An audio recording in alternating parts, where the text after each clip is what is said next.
आज़ादी चाहता हूँ मैं। तुम्हारी रूठी हुई खुशियाँ और तुम्हें क्या लगता है आज़ादी क्या है?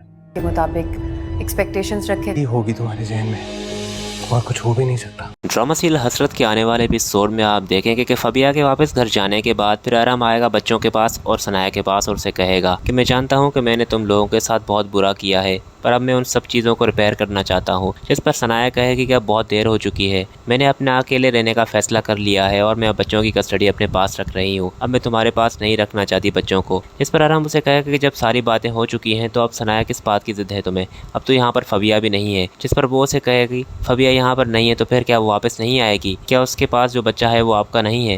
ये ताल्लुक कभी नहीं ख़त्म हो सकता आराम, इसलिए बेहतर यही होगा क्या मैं अलहदा ही होना चाहिए। बाकी रही बच्चों की बात तो आप इनके बाप हैं, आप इनसे मिल सकते हैं। इस पर वो उसे कहेगा कि मैंने फबिया को छोड़ने का फैसला कर दिया है, बस एक दफ़ा ये बच्चा आ जाए उसके बाद मैं फबिया को छोड़ दूंगा। इस पर दोस्तों वो उसे कहेगी कि मैं ऐसा भी नहीं चाहती, आपने उससे शादी की है, अब वो आप पर डिपेंडेंट है। अब अगर आप उसे छोड़ देंगे तो मैं ऐसी भी खुदसर इंसान नहीं हूँ कि अपना घर बचाने के लिए या अपने बच्चों की खातिर मैं किसी और का घर तबाह करूँ। मैं जानती हूँ कि बहुत बुरा किया तुमने, पर इसका हल यही है कि मुझे और तुम्हें अलहदा होना चाहिए, ना कि तुम्हें और फबिया को। और फिर दोस्तों अगले सीन में आप देखेंगे कि हमजा और जब फरीन की शादी हो जाएगी तो उसके बाद फबिया अपनी माँ को कह रही होगी कि कितनी बदनसीब हूँ मैंने खुद अपनी ज़िंदगी को तबाह किया है, अब हम मुझसे अपना बच्चा भी छीन लेंगे और उसके बाद मेरे पास कुछ भी नहीं रहेगा।